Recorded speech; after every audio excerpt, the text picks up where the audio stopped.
The house on East Larpenteur in St. Paul has 6 bedrooms, 3 baths, central air, and laundry. We really liked it.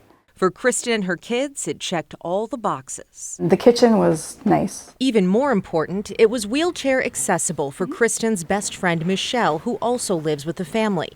They met with Keith, the property manager, and signed a lease on January 25th for an April 1st move-in. How much did you have to pay in a deposit just to hold it? $5,300. And then Keith started asking for even more money. A couple days later, he asked, when am I going to get the first month's rent? But after they paid another $2,550 and packed their boxes, a phone call. We have to cancel the lease with you guys. Just 2 weeks before their move-in date, the landlord claimed his current tenants sued to stay. It was court-ordered. We did not expect that to happen. KARE 11 found no record of a court order like that. But the news was devastating. We thought we were going to be homeless. It was very scary to have to think that was going to happen to us. Kristen was heartbroken. Michelle, suspicious. Then I did a lot of research and I found out more about Keith. Turns out Keith's actual name was Kai Cow, and he had a criminal record. And they found one more thing. They weren't the only tenants who'd signed a lease on Larpenteur. My sister's friend found him on Zillow. Saeed Mohammed's sister, Ayan, signed a lease there on February 26th, a month after Kristen and Michelle had already signed their lease. She went along and paid the deposit real quick and signed the lease. $4,900, move-in date March 1st, just days away. When your sister showed up planning to move in, what happened? She went there, and there's another family that was living there. The other family who's living in the house when your sister shows up says other families have come saying they also have leases? Yep. They said families have come before you guys. What's going on? They're asking me, what's going on? Why are you guys, this is a daily thing now? So that's at least 3 families who each paid this man to live here. We expected the lease to start around March 1st. Make that 4.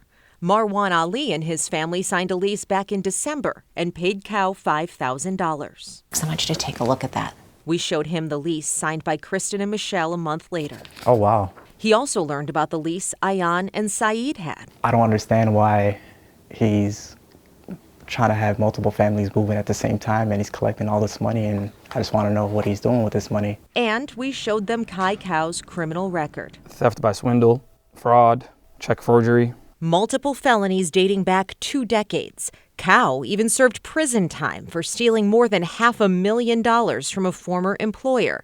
So what about their money? More than $20,000 in all. Have you been able to get any of your money back? No, not a single dollar. Not even a dollar. No. Instead, texting excuses. He was out of town, had a death in the family, broke his leg. All of the renters we spoke with have now filed civil lawsuits against Cow in Ramsey County Court, but the first hearing date isn't until next month. They've also reported him to local law enforcement and to Zillow, the rental app where many found the Larpenteur listing. But so far, no money and no justice. We left messages for Cow. We're working on a story with a number of people who tell us that they gave you money and signed leases on the 200 Larpenteur property. Texted and emailed. He eventually replied to our email, declining an interview, claiming to be out of town. But just look, we spotted him very much in town. And the next day, when we saw him again and tried to talk to him, "Excuse me, Mr. Cow? Mr. Cow? He closed the garage door. And minutes later, Mr. Cow?" he wouldn't come to the door.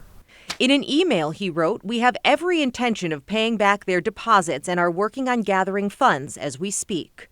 It hasn't happened yet. He's going to keep doing this until he gets caught. One of these days. Kristen and Michelle are still unpacking the consequences. With just 2 weeks and little money, they had to jump on the first rental they could find. And we ended up here.